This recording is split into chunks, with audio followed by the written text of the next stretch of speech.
ప్రభు అయిన యేసుక్రీస్తు నామములోనే లోకములో ఉన్న ఏ వ్యక్తికైనా పాప క్షమాపణ కలదు. ఆకాశమందు ఉన్న ఆ దేవుడు భూమి మీద ఉన్న మనుష్యుడు నశించి నరకానికి వెళ్ళడం ఇష్టము లేక ఆయన తన ఏకకుమారుడైన యేసుక్రీస్తును లోకమునకు పంపి, సమస్త జనులారా, నా కుమారుని యందు ఎవరు విశ్వసించి ఆయన మాట చొప్పున నడుచుదురో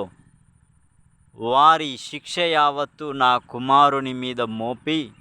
ఆయన చిందించిన రక్తంలో నీకు